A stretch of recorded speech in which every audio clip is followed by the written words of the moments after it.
প্রধানমন্ত্রী তারেক রহমানকে সৌদি সফরের আমন্ত্রণ যুবরাজের, রাষ্ট্রদূতের সঙ্গে সাক্ষাৎ। শিক্ষার্থীদের নতুন পাঠ্য বই দিতে নভেম্বরের মধ্যে পূর্ণাঙ্গ প্রস্তুতি রাখার নির্দেশ।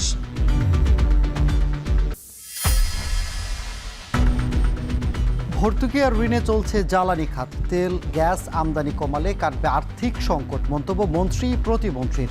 জুনে অতিরিক্ত বিলের বিষয়ে তদন্ত। যে আর্থিক অব্যবস্থার সৃষ্টি করে গেছে গত সরকার, সেই আর্থিক অব্যবস্থাকে একটা পর্যায়ে নিয়ে আসার জন্য আমাদেরকে অক্লান্ত পরিশ্রম করতে হবে। প্রতিশ্রুতি দিয়েও বিদ্যুৎ সমস্যার সমাধান করতে পারছে না বিএনপি। গাজীপুরে এনসিপির পদযাত্রায় নাহিদ ইসলাম। গণভোট ও জুলাই সনদ নিয়ে প্রতারণার অভিযোগ।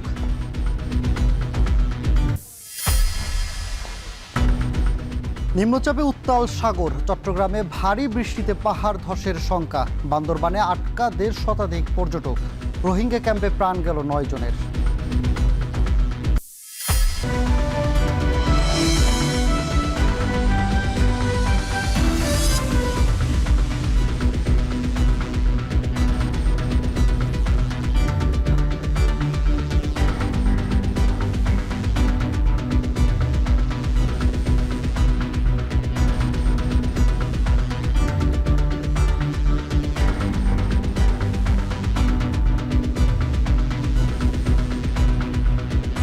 স্বাগত এখন সন্ধ্যায়। পুরো আয়োজনে আপনাদের সঙ্গে আছি আমরা দুজন, আমি শামীমা শাবমি আর আমি সানি মৃধা।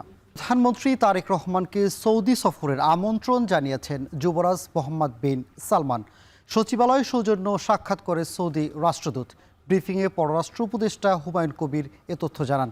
এদিকে সচিবালয় পাঠ্যপুস্তক প্রকাশ কার্যক্রমের অগ্রগতি পর্যালোচনা সংক্রান্ত সভায় শিক্ষার্থীদের হাতে নতুন বই তুলে দিতে নভেম্বরের মধ্যে পূর্ণাঙ্গ প্রস্তুতি রাখার নির্দেশ দিয়েছেন প্রধানমন্ত্রী। বিস্তারিত প্রতিবেদনে। ভঙ্গুর অর্থনীতি পুনর্গঠন, গণতান্ত্রিক যাত্রা অবহিতকরণ, দ্বিপাক্ষিক সম্পর্ক উন্নয়ন সহ নানা ইস্যু সামনে রেখে সরকার গঠনের পর গেল জুনে বিভিন্ন দেশ সফর শুরু করেছেন প্রধানমন্ত্রী তারেক রহমান। এবার সরকার প্রধানকে সফরের আমন্ত্রণ জানালো বন্ধুপ্রতিম রাষ্ট্র সৌদি আরব। সোমবার সকালে সচিবালয়ে মন্ত্রিপরিষদ বিভাগে প্রধানমন্ত্রী তারেক রহমানের সঙ্গে সৌজন্য সাক্ষাৎ করেন ঢাকায় নিযুক্ত সৌদি আরবের রাষ্ট্রদূত ডক্টর আবদুল্লাহ জাফর এইস বিন আবিয়া। এ সময় সৌদি ক্রাউন প্রিন্স মোহাম্মদ বিন সালমান আল সৌদের একটি চিঠি প্রধানমন্ত্রীর হাতে তুলে দেন সৌদি রাষ্ট্রদূত। শুভ সকাল, গুড মর্নিং টু ইউ। সাক্ষাতের বিষয়ে জরুরি সংবাদ সম্মেলনের আয়োজন করে পররাষ্ট্র মন্ত্রণালয়। উপদেষ্টা হুমায়ুন কবির জানান, দুই দেশের স্বার্থ সংশ্লিষ্ট বিষয় নিয়ে বৈঠকে আলোচনা হয়েছে। His Highness the Crown Prince of Saudi Arabia and extended an invitation from His Highness the Crown Prince to our Honorable Prime Minister Tariq Rahman to visit the Kingdom of Saudi Arabia. এদিকে সচিবালয়ে সংশ্লিষ্টদের সঙ্গে পাঠ্যপুস্তক প্রকাশ কার্যক্রমের অগ্রগতি পর্যালোচনা সংক্রান্ত সভা করেন প্রধানমন্ত্রী। বৈঠক শেষে গণমাধ্যমকে সরকার প্রধানের বিভিন্ন নির্দেশনার কথা জানান শিক্ষামন্ত্রী আনাম এহসানুল হক মিলন। তিনি বলেন, ডিসেম্বরেই নতুন বই বিতরণের জন্য আগস্টের মধ্যে কার্যাদেশ দেওয়া হবে। আমরা আশা করছি যে ডিসেম্বরের যে ফাইনাল এক্সাম হবে তখনই তাদের হাতে আমরা বইগুলি পৌঁছে দেব। মাননীয় প্রধানমন্ত্রীর নির্দেশ 30শে নভেম্বরের মধ্যেই আমাদেরকে রেডি থাকতে হবে নতুন পাঠ্যপুস্তক নিয়ে। নতুন বলতে না, আমরা পরিমার্জন করছি কারিকুলামে, আর বিশেষ করে 4টি বই আমরা নতুন আনছি। এছাড়া প্রধানমন্ত্রী তারেক রহমানের সঙ্গে সৌজন্য সাক্ষাৎ করেছেন অন্ধত্ব প্রতিরোধে আন্তর্জাতিক সংস্থা আইএপিবির প্রধান নির্বাহী কর্মকর্তা পিটার হল্যান্ড। পরে স্বাস্থ্য প্রতিমন্ত্রী ডক্টর এম এ মুহিত এবং পিটার হল্যান্ড বৈঠকের বিভিন্ন দিক তুলে ধরেন। স্বাস্থ্য প্রতিমন্ত্রী জানান, গ্রামীণ এলাকায় স্কুল শিক্ষার্থীরা চোখের জটিলতায় পিছিয়ে পড়ছে। এ ব্যাপারে সরকারের নেওয়া পদক্ষেপে আইএপিবির সহযোগিতা চাওয়া হয়েছে। স্কুলের শিশুদের অনেকে চশমার অভাবে সঠিকভাবে দেখতে পায় না, বিশেষ করে গ্রামে গঞ্জের শিশুরা। এতে তাদের পড়াশোনার যেমন ক্ষতি হয়, তারা পড়াশোনায় পিছিয়ে পড়েন এবং কাজকর্ম এবং শিশুর বিকাশে ক্ষতি হয়। তিনি বিশেষভাবে আইএপিবিকে অনুরোধ করেছেন এই শিশুদের চোখের চশমা এবং চোখ পরীক্ষার জন্য আমরা যদি কোনো কর্মসূচি নেই সেখানে তারা সহযোগিতা করবেন, এবং আইএপিবিও আশ্বাস দিয়েছেন তারা বিভিন্ন সংস্থার মাধ্যমে এ কাজে আমাদের সহযোগিতা করার চেষ্টা করবে। নভেম্বরে চক্ষু চিকিৎসার উন্নয়নে গ্লোবাল সামিটে অংশ নিতে সম্মতি জানিয়েছেন প্রধানমন্ত্রী তারেক রহমান। এই সামিটের সহ আয়োজক দেশ বাংলাদেশ। সাব্বির রোজ, এখন, ঢাকা। জ্বালানি আমদানির ওপর নির্ভরশীলতা কমানো গেলে দেশের আর্থিক সংকট অনেকটাই কাটিয়ে ওঠা সম্ভব বলে মন্তব্য করেছেন বিদ্যুৎ, জ্বালানি ও খনিজ সম্পদ মন্ত্রী ইকবাল হাসান মাহমুদ।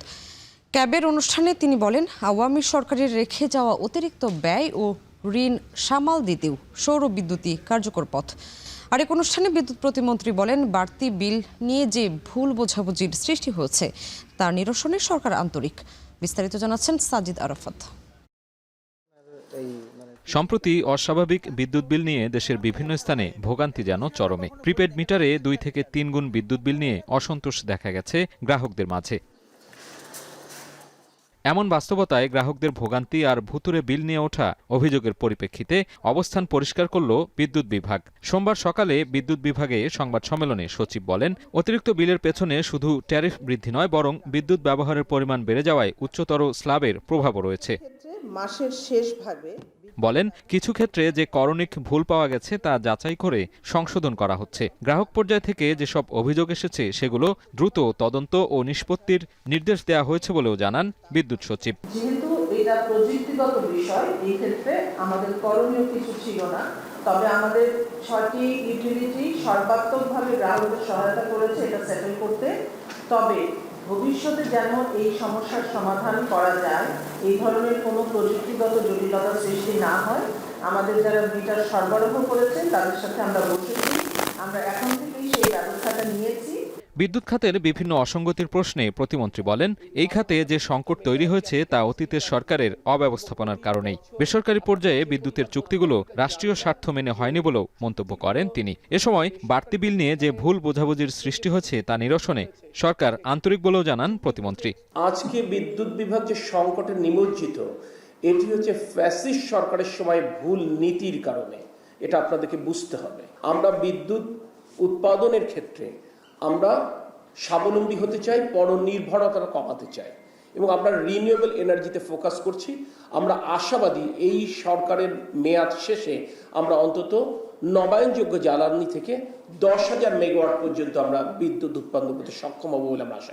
এর আগে ক্যাব আয়োজিত এক অনুষ্ঠানে বিদ্যুৎ ও জ্বালানি মন্ত্রী ইকবাল হাসান মাহমুদ বলেন, ভর্তুকি আর ঋণের ওপর ভর করে চলছে জ্বালানি খাত। ভবিষ্যতে বিদ্যুৎ উৎপাদনে সরকারি খাতের অংশগ্রহণ বাড়িয়ে মোট উৎপাদনের প্রায় 60% সরকারের নিয়ন্ত্রণে আনার পরিকল্পনা রয়েছে। যে আর্থিক অব্যবস্থার সৃষ্টি করে গেছে গত সরকার, সেই আর্থিক অব্যবস্থাকে একটা পর্যায়ে নিয়ে আসার জন্য আমাদেরকে অক্লান্ত পরিশ্রম করতে হবে। আমাদেরকে রিনিউয়েবল এনার্জি দিতে হবে। রিনিউয়েবল এনার্জিতে গেলে আমার যে জ্বালানিটি ইম্পোর্ট করতে হয়, সেই জ্বালানি ইম্পোর্টটা অনেক কমে যাবে। আর জ্বালানি ইম্পোর্টটা কমে গেলে আমার যে অর্থ সাশ্রয় হবে, সেই সাশ্রয় দিয়ে গত যে কিছুদিন আগে উনি বললেন অধিকারটা যে টাকা পয়সা জাস্ট প্রজেক্ট করেছে লুট করার জন্য। এ সময় গ্রামাঞ্চলে চলমান লোডশেডিং বিদ্যুতের ঘাটতির কারণে নয়, বরং বিভিন্ন কারিগরি সমস্যার কারণে হচ্ছে বলেও জানান বিদ্যুৎ ও জ্বালানি মন্ত্রী। সাজিদ আরাফাত, এখন, ঢাকা। সময়, খরচ ও ভোগান্তি কমাতে সরাসরি সরকারি অফিসে না গিয়ে অনলাইনে সেবা নেওয়ার আহ্বান জানিয়েছেন অর্থমন্ত্রী আমির খসরু মাহমুদ চৌধুরী। আরও বলেন, ব্যাংক ও সরকারি প্রতিষ্ঠানসমূহ উপস্থিত হয়ে সেবা গ্রহণে গ্রহীতাদের নিরুৎসাহিত করতে চায় সরকার। অর্থ মন্ত্রণালয় আর্থিক প্রতিষ্ঠান বিভাগের উদ্যোগে ইনোভেশন শোকেসিং অনুষ্ঠানে তিনি এসব কথা বলেন। এদিন ডিজিটাল রূপান্তরে অবদান রাখার জন্য বিভিন্ন ক্যাটাগরিতে 5টি আর্থিক সেবা প্রতিষ্ঠানকে পুরস্কার দেওয়া হয়। বিস্তারিত হাসিব বিল্লার প্রতিবেদনে। ব্যাংকে গিয়ে দীর্ঘ লাইন, কৃষি বা আত্মকর্মসংস্থান ঋণ পেতে মাসের পর মাস অপেক্ষা এবং পদে পদে দালালের দৌরত্বই সরকারি প্রতিষ্ঠানের নিত্যদিনের ভোগান্তির চিত্র। আর এই সেবা ঘিরে গড়ে উঠেছে সিন্ডিকেট, যাদের সাথে ওই প্রতিষ্ঠানেরও অনেকেই জড়িত থাকার অভিযোগ পাওয়া যায়, যার কারণে বেশিরভাগ সেবা প্রত্যাশী ক্ষতিগ্রস্ত হন। বিশেষ করে বিদেশগামী কর্মীদের ঋণ, প্রত্যন্ত অঞ্চলে রেমিটেন্স উত্তোলন কিংবা সামান্য ইউটিলিটি বিল দিতে গিয়েও চরম ভোগান্তিতে পড়েন সাধারণ মানুষ। গ্রাহকদের এই সময় ও অর্থের অপচয় রোধে শতভাগ ডিজিটালাইজেশনের যুগে প্রবেশ করছে সরকারি আর্থিক সেবা প্রতিষ্ঠানগুলো। এর থেকে মুক্তি পেতে নানা উদ্যোগ তুলে ধরতেই সোমবার অর্থ মন্ত্রণালয়ে আয়োজিত হয় ইনোভেশন শোকেসিং 2025-26। আর্থিক প্রতিষ্ঠান বিভাগের অধীনে থাকা 25টি সরকারি ব্যাংক ও আর্থিক সংস্থাই প্রদর্শনীতে অংশ নেয়। প্রতিটি সংস্থা তাদের উদ্ভাবিত 2টি করে মোট 50টি সেবা প্রদর্শন সহ অর্থমন্ত্রীকে অবহিত করেন সংশ্লিষ্টরা। ঘরে বসে এটিএম কার্ডের আবেদন, স্বয়ংক্রিয় বিল পেমেন্ট গেটওয়ে, প্রবাসীদের জন্য অভিবাসন ঋণ এবং অনলাইনে কৃষকদের ফান্ড ট্রান্সফারের মতো জনগুরুত্বপূর্ণ সেবা। অনুষ্ঠানে জানানো হয়, আর্থিক প্রতিষ্ঠান বিভাগের অধীনে এ পর্যন্ত 229টি সেবা সম্পূর্ণ ডিজিটালাইজ করা হয়েছে। এ সময় ডিজিটাল রূপান্তর ও গ্রাহক সেবার মান উন্নয়নে অবদান রাখার জন্য বিভিন্ন ক্যাটাগরিতে এবার 5টি প্রতিষ্ঠানকে পুরস্কার দেওয়া হয়। ছোট ছোট টেকনোলজিক্যাল ইনোভেশন আমাদেরকে সরকারের ট্যাক্স সুবিধা করে দিচ্ছে, দুর্নীতি প্রতিরোধে সাহায্য করছে, অর্থ পাচার সহ অনেক রকম দুর্নীতি প্রতিরোধে কিন্তু আমাদেরকে এই ইনোভেশনগুলো সাহায্য করছে। অনুষ্ঠানে অর্থমন্ত্রী বলেন, দেশের প্রতিটি মানুষকে অর্থনৈতিক কর্মকাণ্ডের সাথে সম্পৃক্ত করতে প্রযুক্তির কোনো বিকল্প নেই। আমরা চাই না বাংলাদেশের জনগণ সে যেই হোক, তারা সরকারি অফিসে যাক, তারা ইন্স্যুরেন্স কোম্পানিতে যাক, তারা ব্যাংকে যাক কিংবা আর কোনো প্রতিষ্ঠানে যাক। এবং এইটাতে কত সেভিংস আপনারা চিন্তা করছেন। রাস্তাঘাটে ট্রাফিকের উপর ইম্প্যাক্ট আছে, একটা মানুষের খরচ, আসা যাওয়ার খরচ, তার time, this is all important. আপনাদের প্রত্যেক জায়গায় অ্যাসাইন করবেন, যে লোকগুলো আসলে জিজ্ঞেস করবেন আমি কেন আসছি। যদি এই সার্ভিস হয় এটা তো আমার অনলাইন আছে, অ্যাসিস্ট করবেন। আর্থিক খাতের এই রূপান্তর প্রান্তিক মানুষের দোরগোড়ায় আধুনিক ব্যাংকিং সুবিধা পৌঁছে দেওয়ার পাশাপাশি সামগ্রিক অর্থনীতিতে গতি আনবে বলেও জানান অর্থ পরিকল্পনা মন্ত্রী। আমি আনন্দিত যে আমরা যা দেখেছি সেটা অনেক ভালো কাজ হয়েছে, কিন্তু যথেষ্ট না। হাসিব বিল্লাহ, এখন ঢাকা। প্রতিশ্রুতি দিয়েও বিদ্যুৎ সমস্যার সমাধান করতে পারছে না বিএনপি। বাজেটে বিদ্যুৎ খাতের সংকট সমাধানের কিছু নেই বলে অভিযোগ করেছেন এনসিপির আহ্বায়ক ও বিরোধী দলীয় চিফ হুইপ নাহিদ ইসলাম। বিকেলে গাজীপুরের কালীগঞ্জ বাসস্ট্যান্ডে জুলাই পদযাত্রা শেষে পথসভায় কথা বলেন তিনি। এ সময় নাহিদ ইসলাম বলেন, ঘরে ঘরে বিদ্যুৎ দিতে হবে এবং দ্রব্যমূল্য নিয়ন্ত্রণ করতে হবে। সংস্কারের পক্ষে জনগণের দেয়া রায় অস্বীকার করার কোনো সুযোগ নেই। পথসভায় আরও ছিলেন এনসিপির সদস্য সচিব আক্তার হোসেন, উত্তরাঞ্চলের মুখ্য সংগঠক সার্জিস আলম সহ কেন্দ্রীয় নেতারা। বিএনপি সরকার গণভোট এবং জুলাই সনদকে এখন অস্বীকার করছে, জনগণের সাথে প্রতারণা করছে, জাতির সাথে গাদ্দারি এবং বিশ্বাসঘাতকতা করছে। আপনারা এখন জুলাইয়ের আকাঙ্ক্ষা বাস্তবায়ন করুন, আপনারা জুলাই সনদ বাস্তবায়ন করুন, আপনারা সংস্কার বাস্তবায়ন করুন। যদি জুলাই সনদ বাস্তবায়ন করতে না পারেন, যদি বিচার করতে না পারেন, তাহলে জুলাইয়ের নেতৃত্বের দাবিদার এ কথাটি ভুলেও মুখে আনবেন না। উত্তর বঙ্গোপসাগরে সৃষ্ট হওয়া লঘুচাপটি নিম্নচাপে পরিণত হওয়ার পর থেকেই উত্তাল সমুদ্র। উপকূলীয় জেলাগুলোতেও বেড়েছে বৃষ্টির পরিমাণ। অতিবৃষ্টিতে বেড়িবাঁধ ভাঙনের আতঙ্কে রয়েছে নদী পাড়ের মানুষ। বৈরী আবহাওয়ায় ব্যাহত হচ্ছে গভীর সমুদ্রে মাছ ধরাও। এদিকে চট্টগ্রামে বিভাগে ভারী বৃষ্টি ও পাহাড় ধসের আশঙ্কার কথাও জানিয়েছে আবহাওয়া অধিদপ্তর। বিস্তারিত প্রতিবেদনে। উপকূলীয় জেলা বরগুনায় সকাল থেকেই আকাশ মেঘলা, চলছে থেমে থেমে মুষলধারে বৃষ্টি। বৈরী আবহাওয়া ও পায়রা, বিষখালী এবং বলেশ্বর নদীর পানির স্তর বৃদ্ধির শঙ্কায় উপকূলের বাসিন্দারা। নদীর পানি বৃদ্ধি পেলে বেড়িবাঁধ ভেঙে লোকালয়ে পানি ঢোকার আতঙ্কে দিন কাটছে নদীপাড়ের মানুষের। তাদের অভিযোগ, প্রতিবছর বেড়িবাঁধ মেরামত করা হলেও নানা অনিয়মের কারণে তা 1 বছরও টিকছে না। জেলেরাও ঘাটে এবং এই যে বরফকল মালিক মহাজন যারা আছে সবাই এখন লসে আছে, সবাই কোনো বেচা বিক্রি নাই। এদিকে ইলিশের ভরা মৌসুমে আকস্মিক এই দুর্যোগে চরম বিপাকে পড়েছেন জেলেরা। মাছ ধরা বন্ধ রেখে উপকূলে ফিরে আসতে বাধ্য হওয়ায় বড় ধরনের আর্থিক লোকসানের দুশ্চিন্তায় পড়েছেন হাজারো জেলে ও ট্রলার মালিক। পটুয়াখালীতেও সকাল থেকে থেমে থেমে বৃষ্টি হচ্ছে। সমুদ্রে মাছ ধরা ট্রলারগুলো গত 1 সপ্তাহ ধরেই রয়েছে উপকূলে। ইলিশের মৌসুমের শুরুতেই মাছ ধরতে না পারায় লোকসানের আশঙ্কায় মৎস্যজীবীরা। ওদের খাবার কোনো জেলে যাইতে পারে না, হাজার হাজার জেলে আলিপুর মহিপুর এখন লঙ্গর অবস্থায় আছে। মাছ ধরবার জন্য গেছিলাম, সাগর উত্তাল খারাপ, সেই জন্য আমরা মহিপুরে আশ্রয়কেন্দ্রে নিচ্ছি, আমরা এখানে বসে বসে খাচ্ছি। এদিকে নদী ও সমুদ্রের পানির উচ্চতা বাড়ায় এবং তীব্র স্রোতে ভাঙন শুরু হওয়ায় আতঙ্কিত হয়ে পড়েছেন নদীর তীরের মানুষ। ভাঙ্গলটা আমাকে খুব কষ্ট হইতে আছে, মানুষজন আসতে পারে না, আসতে পারে না। 2 লক্ষ 2.5 লক্ষ টাকার বাজার করা হয়েছে, এই আবহাওয়ার কারণে বাজার বইয়ে বসে খাইতেছি। বৈরী আবহাওয়া বিরাজ করছে সাতক্ষীরা জুড়েও। আকাশ মেঘাচ্ছন্ন থাকার পাশাপাশি জেলার বিভিন্ন এলাকায় থেমে থেমে মাঝারি বৃষ্টিপাত হচ্ছে। টানা বৃষ্টির কারণে জেলার বিভিন্ন নিম্নাঞ্চলে জমতে শুরু করেছে পানি। শ্যামনগর, আশাশুনি ও কালীগঞ্জ উপজেলার নদ নদীতে জোয়ারের পানি বাড়লে বেড়িবাঁধের ভাঙনের আশঙ্কা করছে স্থানীয়রা। এদিকে চট্টগ্রাম বিভাগে ভারী বৃষ্টিপাতের সম্ভাবনার কথা জানিয়েছে আবহাওয়া অধিদপ্তর। আশঙ্কা রয়েছে পাহাড় ধসেরও। নিম্নচাপটি বর্তমানে এটা স্থলভাগে উঠে গিয়ে স্থল নিম্নচাপ আকারে মূলত ঝাড়খণ্ড এবং তৎসংলগ্ন উড়িষ্যা এলাকায় অবস্থান করছে। সমুদ্র বন্দর সমূহেও ঝড়ো হাওয়া বয়ে যাওয়ার সম্ভাবনা রয়েছে বিধায় আমরা চট্টগ্রাম, কক্সবাজার, মংলা এবং পায়রা সমুদ্র বন্দর সমূহকে 3 নম্বর স্থানীয় সতর্ক সংকেত দেখিয়ে যেতে বলেছি। নদী উত্তাল থাকায় দ্বিতীয় দিনের মতো নোয়াখালীর হাতিয়ায় ফেরিসহ সব ধরনের নৌ চলাচল বন্ধ ঘোষণা রেখেছে প্রশাসন। আফনান অপসরা, এখন। টানা বৃষ্টিতে পাহাড় ধসে কক্সবাজারের উখিয়ায় রোহিঙ্গা ক্যাম্পে একই পরিবারের 4 জন সহ 8 জনের মৃত্যু হয়েছে।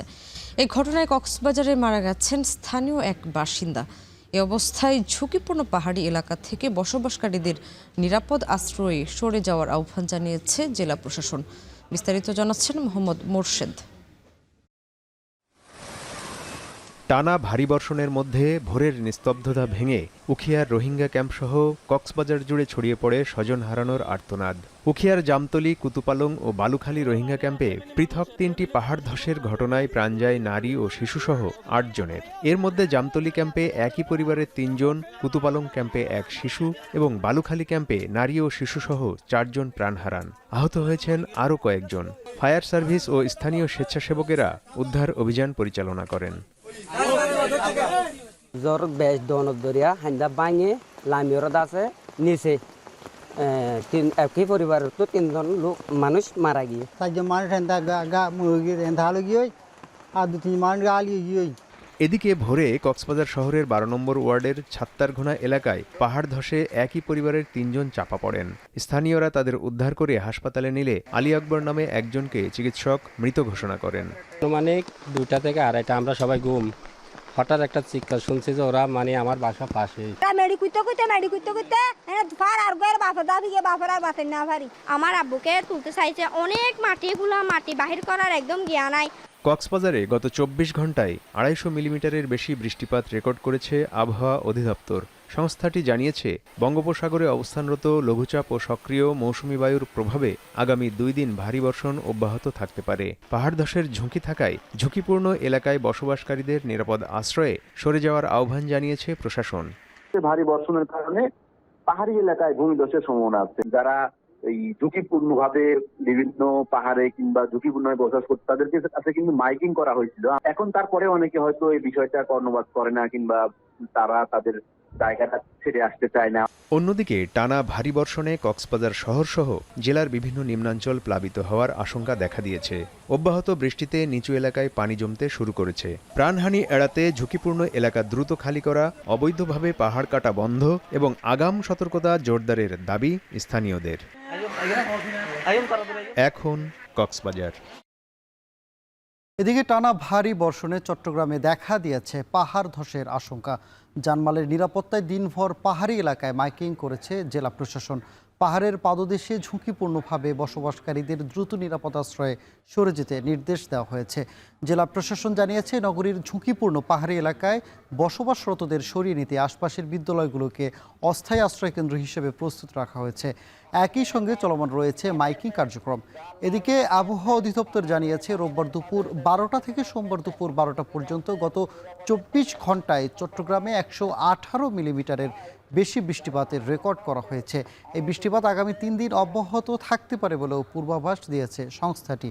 আবহাওয়া পরিস্থিতির কারণে পাহাড় ধসের পাশাপাশি নগরীর নিম্নাঞ্চলে সাময়িক জলাবদ্ধতা সৃষ্টি হতে পারে বলে সতর্ক করেছে আবহাওয়া অফিস।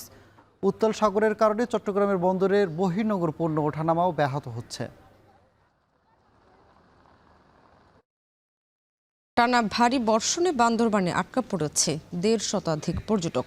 থানচি উপজেলার সাঙ্গু নদীর উজানে হঠাৎ পানির প্রবাহ বেড়ে যাওয়ায় তিন্দো, রেমাক্রি ও নাফাকখুং এলাকায় তারা আটকে পড়েছেন। স্থানীয় প্রশাসন জানিয়েছে গত কয়েকদিনের টানা বৃষ্টিতে পাহাড়ি ছড়া ও নদীগুলোতে পানি দ্রুত বৃদ্ধি পেয়েছে। দুর্ঘটনার ঝুঁকি এড়াতে পর্যটকদের আপাতত ভ্রমণ না করার জন্য মৌখিক সতর্কতা জারি করা হয়েছে।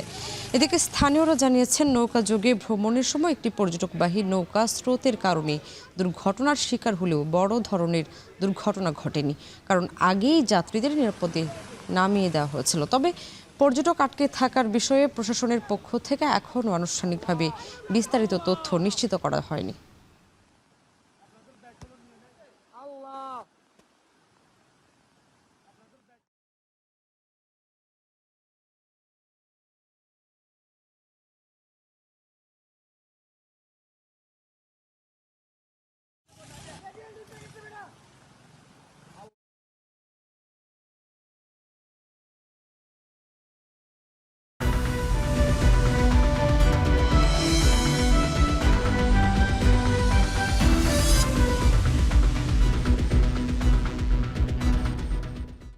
স্বাগত আরও একবার। দেখছেন এখন সন্ধ্যা।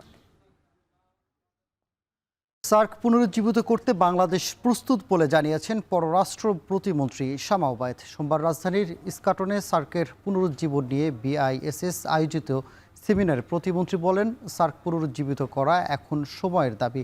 তবে ভূরাজনৈতিক কারণে সার্ক পুনরুজ্জীবিতকরণ প্রক্রিয়া দুর্বল হয়ে আছে।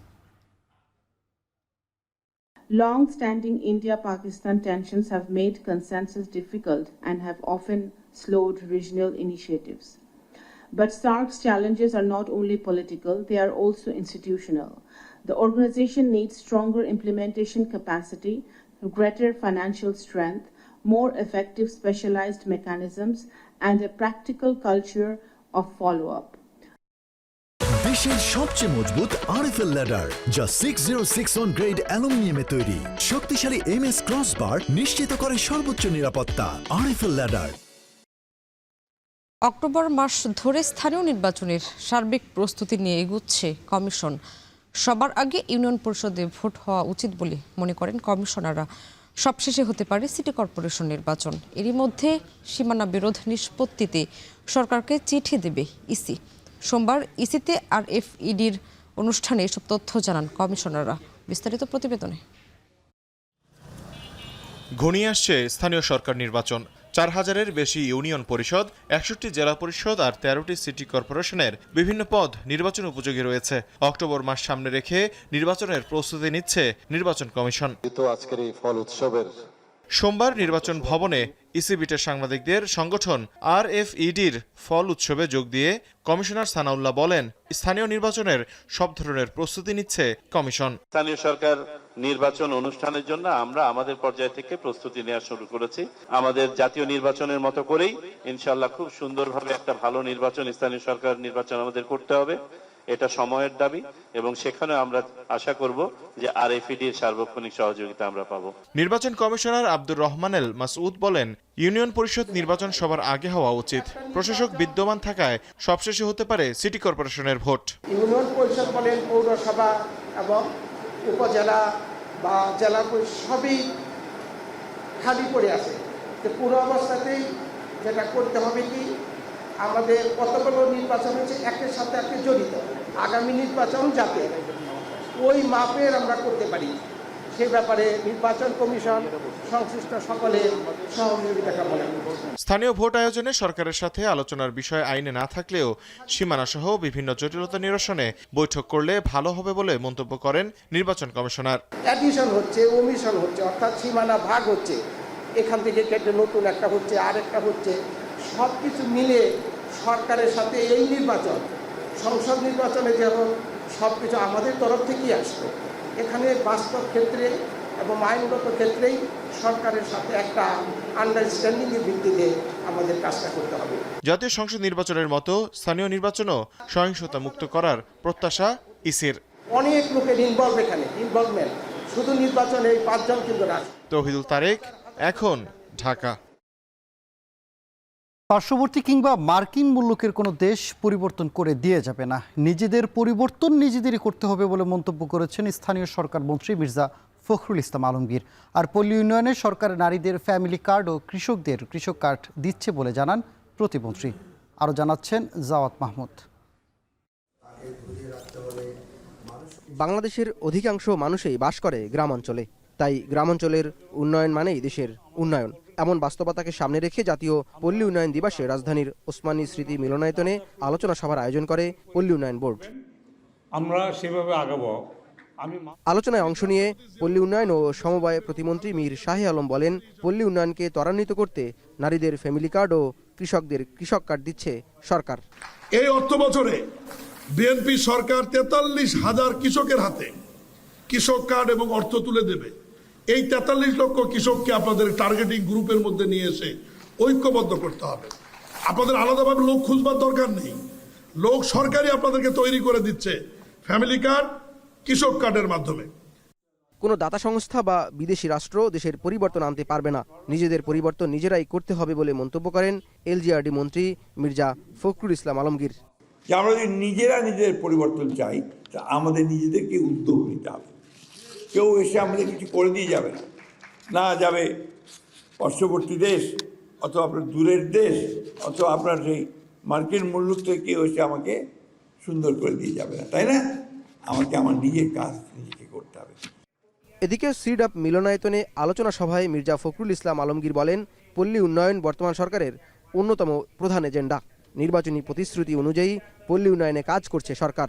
Development must be inclusive, equitable and rural centered. Our government has given priority to education and health sector, which will strengthen the capacity of the rural communities. বর্তমান সরকার অন্তর্ভুক্তিমূলক উন্নয়নে গুরুত্ব দিচ্ছে বলেও জানান Mirza Fakhrul Islam Alamgir. And the FAO. Zawad Mahmud, এখন, ঢাকা। এখন সন্ধ্যায় নিচ্ছে আরেকটা বিরতি, ফিরছে একটু পরে।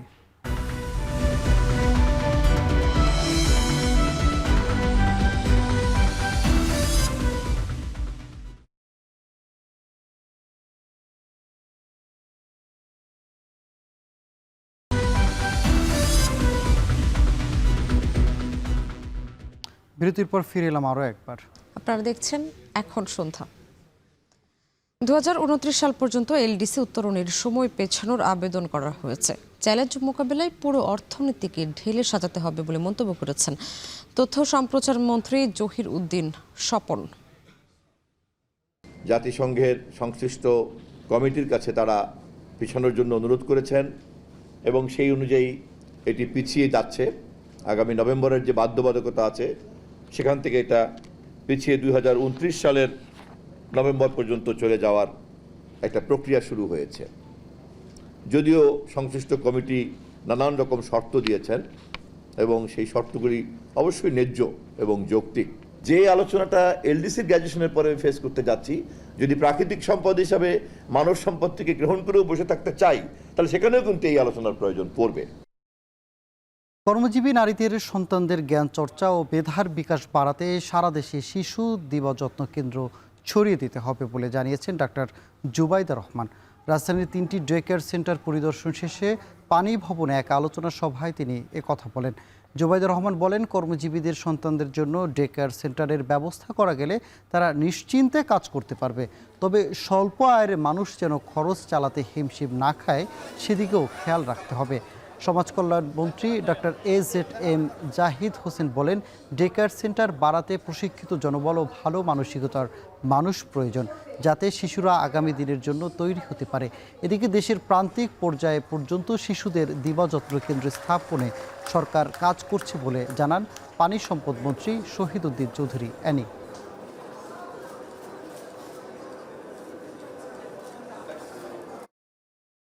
মানসম্মত সার্বজনীন প্রাক প্রাথমিক শিক্ষার সুযোগ আর্লি চাইল্ডহুড ডেভেলপমেন্ট করার মাধ্যমে শিশুর জ্ঞান ভিত্তিক ও সামাজিক বিকাশ শক্ত ভিত্তির উপর গড়ে উঠবে। শিশুর প্রারম্ভিক যত্ন ও বিকাশের সেবা যত্ন কেন্দ্র সারা বাংলাদেশে ছড়িয়ে পড়ুক। এই ডে কেয়ার নিয়ে আমাদের উদ্যোগ এখন যে আমরা এটাকে আরো ব্যাপক আকারে ছড়িয়ে দিতে চাই, কিন্তু ইচ্ছা করলেই কিন্তু আগামীকাল সকালেই 100টা ডে কেয়ার সেন্টার খোলা যাবে না। এটার জন্য প্রয়োজন প্রশিক্ষিত জনবল, এটার জন্য প্রয়োজন একটি মন মানসিকতা। এবং প্রত্যেকটা জেলায়, প্রত্যেকটা উপজেলায় আমরা যেন প্রান্তিক লেভেলে সবাইকে সচেতন করে রাখতে পারি এবং মেধার বিকাশ, সামাজিক বিকাশ, শেখার সুযোগটা শিশুদের মধ্যে করে দিতে পারি। সময় হলো এখন সন্ধ্যা আরেকটি বিরতি নেওয়ার। একটু পর সাথেই থাকুন।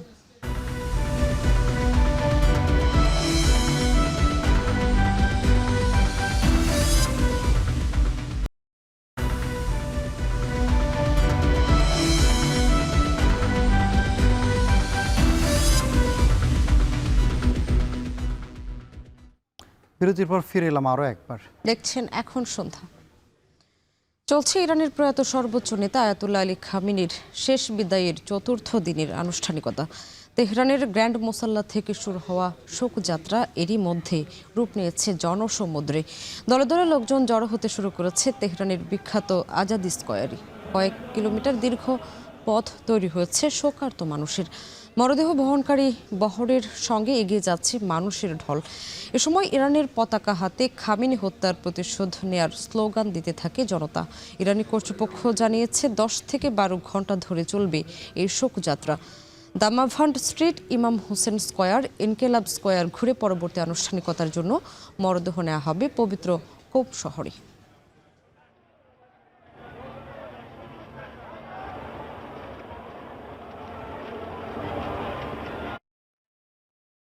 এবার খেলার এই ছিল এখন সন্ধ্যায়। এখন টেলিভিশন ওয়েবসাইটে দেখতে ভিজিট করুন www.ekhon.tv। এছাড়া ফেসবুকে দেখতে ভিজিট করুন facebook.com/tv.ekhon এবং ইউটিউবে দেখতে ভিজিট করুন youtube.com/c/ekhon tv।